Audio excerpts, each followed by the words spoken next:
Le Sahel est-il en train de bouleverser l'histoire de l'Afrique ou s'avance-t-il vers un abîme sans retour? Jamais, depuis les indépendances, un chef africain n'a autant captivé l'imaginaire collectif. Le capitaine Ibrahim Traoré, à la tête du Burkina Faso, surgit comme le visage d'une rupture, celle d'un continent qui veut enfin écrire ses propres règles et défier les logiques imposées par Paris, Washington, Moscou ou Pékin. Pour certains, il incarne la renaissance africaine. Pour d'autres, le spectre d'une déflagration incontrôlable.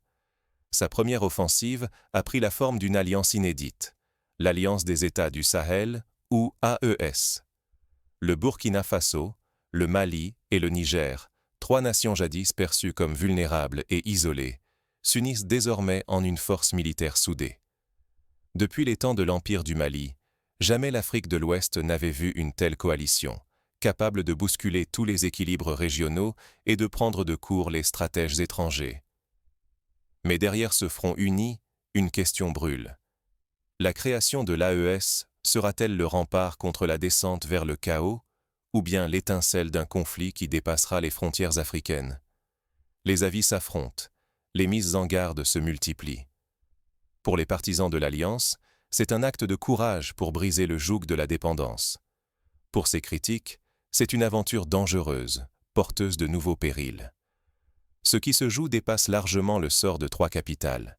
Il s'agit de la souveraineté d'un continent, de la sécurité de millions de familles et de la dignité de peuples trop longtemps relégués à la marge. L'Afrique est-elle à l'aube d'une véritable émancipation ou au seuil d'un chaos programmé? Pour comprendre ce moment de bascule, il faut remonter aux origines de cette révolution silencieuse.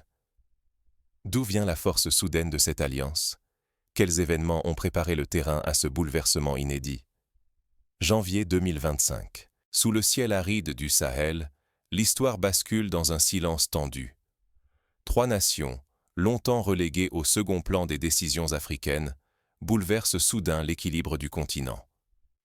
Le Burkina Faso, le Mali et le Niger tournent le dos à la Communauté économique des États d'Afrique de l'Ouest, la CEDEAO, et signent l'acte fondateur d'une nouvelle alliance, l'Alliance des États du Sahel, l'AES. Ce geste n'est pas qu'une bravade, c'est l'affirmation d'une souveraineté arrachée, une rupture nette avec des décennies de tutelle étrangère. Pour la première fois depuis les indépendances, l'Afrique de l'Ouest forge sa propre architecture de défense, sur ses propres termes, sur son propre sol. L'AES n'est pas une coquille vide.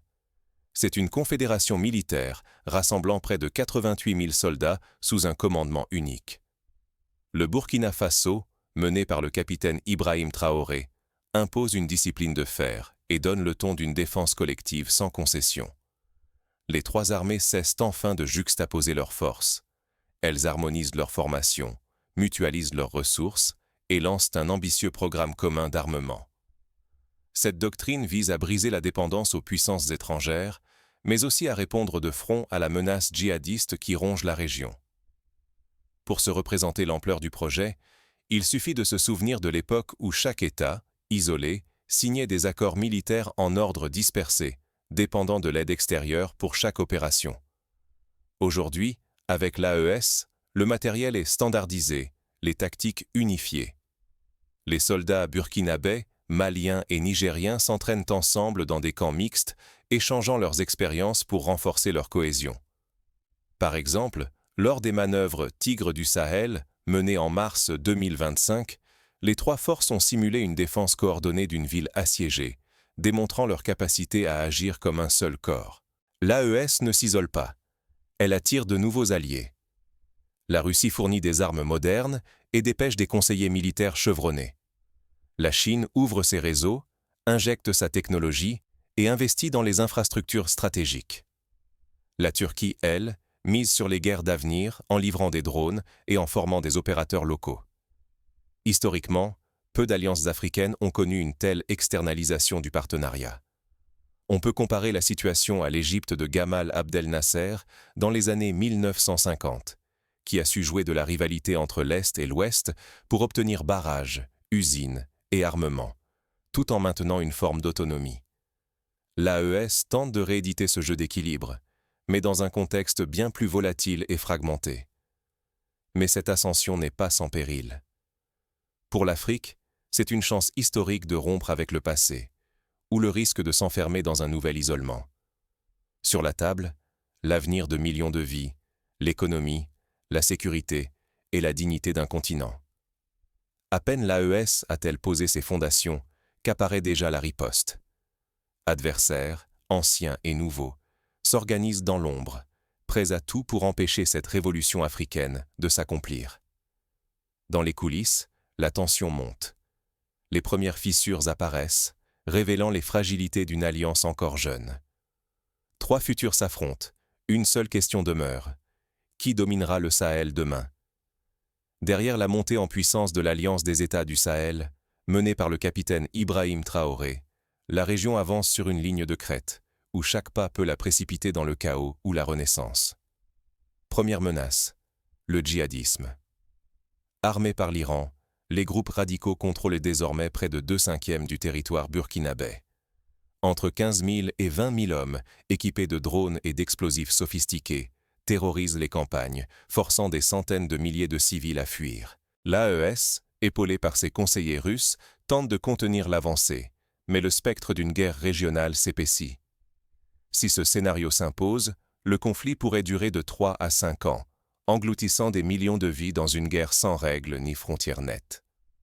Pour rendre concret ce danger, il suffit de regarder la carte du Burkina Faso, où, selon des rapports récents, des localités entières comme Arbinda ou Djibo sont sous blocus. Les écoles, les dispensaires et même les puits sont sabotés par les groupes armés. Les images de familles traversant la savane, quelques maigres valises à la main, ne sont plus rares. Elles incarnent le prix humain de cette lutte. Deuxième scénario, une intervention militaire directe de la France ou des États-Unis. Leur domination aérienne serait écrasante, mais sur le terrain, la population, soudée derrière l'AES, connaît chaque sentier. Les soldats étrangers, perçus comme des intrus, se heurteraient à une résistance acharnée. Ici, la technologie occidentale se brise sur la détermination d'un peuple décidé à défendre sa souveraineté, transformant chaque colline, chaque village, en forteresse vivante. On se souvient du Vietnam des années 60, où la supériorité technologique américaine n'a pu venir à bout de la guérilla locale, ni briser la volonté populaire. De même, en Afghanistan, les forces de l'OTAN ont découvert qu'aucune puissance ne peut vaincre un peuple uni sur son propre sol. Si Paris ou Washington intervenaient au Sahel, il est probable qu'ils se retrouveraient piégés dans des sables mouvants, incapables de contrôler durablement le terrain. Troisième scénario, une guerre totale impliquant la CEDEAO, appuyée ou non par l'Occident. Ce serait l'engrenage fatal, exode massif, famine, épidémie et une crise humanitaire d'une ampleur inédite. Le conflit prendrait une dimension mondiale, la Russie s'opposant frontalement aux intérêts occidentaux. Ce bras de fer entre grandes puissances, joué sur le sol africain, pourrait embraser tout le continent et bouleverser l'équilibre international. Un précédent historique éclaire ce risque. La guerre du Biafra à la fin des années 60, qui a vu l'intervention de puissances extérieures exacerber une crise régionale, provoquant la mort de plus d'1 million de civils, la majorité étant des enfants. Le Sahel, avec sa population en croissance rapide et son tissu social fragile, pourrait connaître une tragédie similaire si un tel engrenage s'enclenchait. Mais un facteur change la donne, la mobilisation populaire. À Ouagadougou, Bamako, Niamey, une immense vague de solidarité entoure l'AES. L'espoir de forger enfin une armée africaine indépendante galvanise la rue et déjoue les calculs des puissances étrangères. L'AES devient alors plus qu'une force militaire. Elle incarne la fierté d'une Afrique qui refuse l'humiliation et la soumission. On a vu, lors des grandes manifestations de février 2025 à Niamey, des foules de toutes générations brandir des drapeaux aux couleurs de l'AES, scander des chants d'unité et exiger la fin de la tutelle étrangère. Des collectes de vivres, des volontaires pour la logistique ou la surveillance communautaire ont surgi spontanément. Cet élan, s'il se maintient, pourrait faire la différence entre l'échec et la survie de l'Alliance. Des millions de vies sont suspendues à ces choix. L'avenir du Sahel et l'image de l'Afrique dans le monde se jouent dans ces heures décisives. Mais derrière la ferveur populaire, des fissures apparaissent déjà au sein de l'Alliance. Les ambitions divergentes et les pressions extérieures menacent de fragiliser cette union naissante. Le sort d'une génération entière se joue dans l'ombre d'accords précaires. Au cœur du Sahel, chaque décision prise par quelques dirigeants fait basculer l'avenir de millions d'êtres, tandis que la région retient son souffle. Déjà, les premiers signes d'une crise humanitaire se multiplient. Des dizaines de milliers de familles abandonnent leurs foyers, fuyant les combats pour se regrouper dans des camps de fortune ou aux frontières. Les routes sont saturées de colonnes humaines, transportant le peu qu'elles possèdent, alors que l'aide internationale tarde à franchir les points de contrôle. Le tissu social du Sahel se désagrège. Les écoles ferment les unes après les autres, les marchés se vident, le chômage atteint des sommets inégalés. Les investisseurs étrangers, ébranlés par l'instabilité, suspendent leurs activités, précipitant la chute économique. Les jeunes voient leurs rêves s'effondrer, et la frustration se transforme en colère sourde. Pour illustrer ces effets, citons l'exemple de la région de Mopti, où la fermeture de 40 écoles en 2 mois a laissé plus de 12 000 enfants sans accès à l'éducation. Les marchés de Gao, jadis animés, tournent au ralenti, et le prix du mil ou du riz a doublé en moins d'un semestre. Les jeunes, diplômés ou non, se retrouvent contraints à l'exil ou à l'oisiveté, offrant un terreau fertile aux recruteurs armés. Mais la crise dépasse la simple lutte pour des territoires ou des ressources. L'Alliance des États du Sahel a réveillé d'anciennes rivalités régionales. Le Tchad, l'Algérie et la Guinée affichent leur soutien à l'AES, tandis que la Côte d'Ivoire, le Ghana et le Sénégal renforcent leurs liens avec l'ECOWAS et des partenaires occidentaux. Les alliances se redéfinissent chaque semaine, rendant la situation toujours plus incertaine. Cette recomposition rappelle les jeux d'alliance de l'Europe à la veille de la Première Guerre mondiale, où chaque rivalité bilatérale pouvait déclencher une réaction en chaîne. Dans le Sahel, une altercation mal gérée à la frontière pourrait suffire à embraser toute la région. Face à la menace, l'AES s'ouvre à de nouveaux alliés. La Russie déploie des conseillers militaires expérimentés et offre un soutien tactique. La Chine engage d'importants investissements dans les infrastructures et propose une assistance technologique cruciale. La Turquie, quant à elle, partage son expertise en matière de drones et de stratégie asymétrique. Ces partenariats renforcent l'AES, mais attisent la défiance des voisins et des anciennes puissances coloniales. On se souvient que la Turquie, forte de son expérience au Haut-Karabakh, a livré à l'AES des drones Bayraktar, qui ont déjà permis de stopper une offensive djihadiste autour de Waïgouya, sauvant ainsi des milliers de vies civiles. De son côté, la Chine a construit en un temps record un pont stratégique sur le Niger, facilitant la circulation des troupes et des marchandises. Pourtant, au-delà des enjeux militaires, une bataille identitaire se joue. La mémoire du passé colonial, les promesses brisées et la quête de vraie souveraineté enflamment les débats publics. Les réseaux sociaux fourmillent d'appels à l'unité, mais aussi à la prudence. Dans les rues, l'espoir alterne avec la peur, tiraillant les consciences entre fierté retrouvée et vertige devant l'inconnu. Dans les universités de Bamako ou de Niamey, des débats citoyens s'organisent chaque semaine. Faut-il s'ouvrir à de nouveaux partenaires ou craindre de reproduire les dépendances du passé? Les artistes, de leur côté, peignent sur les murs des fresques qui glorifient l'unité africaine, mais rappellent aussi les drames de la division. Le risque est immense, car il ne s'agit plus seulement de conserver la paix, mais de défendre la capacité des Africains à choisir leur propre destin. Les interventions extérieures, la polarisation régionale et la pression des intérêts économiques mondiaux menacent de briser l'élan de liberté incarné par l'AES. Depuis les indépendances, jamais le continent n'a été aussi près d'un point de bascule. Le monde retient son souffle.